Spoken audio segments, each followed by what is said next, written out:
Assalamualaikum warahmatullahi wabarakatuh. Alhamdulillahi rabbil alamin. Wassalatu wassalamu ala sayyidina Muhammadin wa ala alihi wa sahbihi ajma'in. Amma ba'du. Pada suatu masa Rasulullah sallallahu alaihi wasallam diuji oleh Allah. Datanglah Quraisy mencaci dan menghina beliau. Ya Muhammad, engkau seorang utusan Tuhan.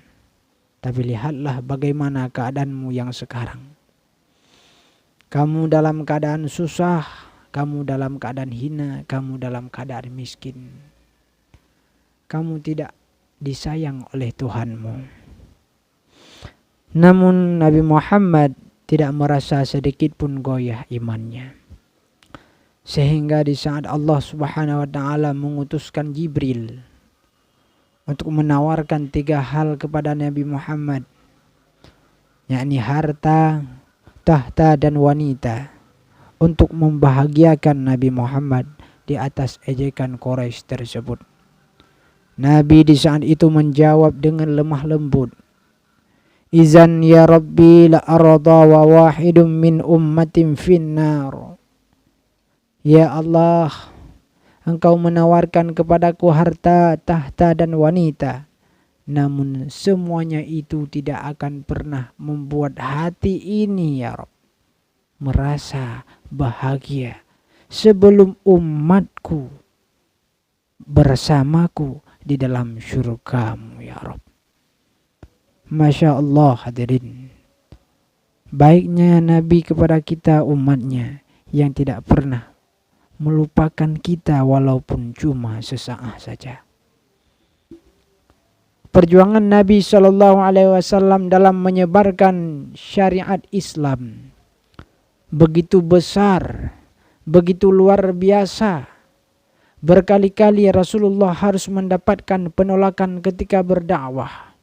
Bahkan Rasulullah pernah dilempari kotoran hewan ketika melaksanakan sholat. Kala itu kaum kafir Quraisy tidak kehabisan akal di dalam menghalangi dakwah Rasulullah. Berkat perlindungan daripada Abu Thalib, mereka tidak berani mengusir Nabi. Namun orang-orang yang lemah yang masuk Islam menjadi korbannya. Abu Lahab pernah Abu Lahab bersama beberapa kaum kafir Quraisy lainnya terus berusaha memfitnah Nabi Muhammad. Mereka bahkan menyakiti Rasulullah dengan melempari batu, kotoran hewan, ataupun apapun yang menjijikkan.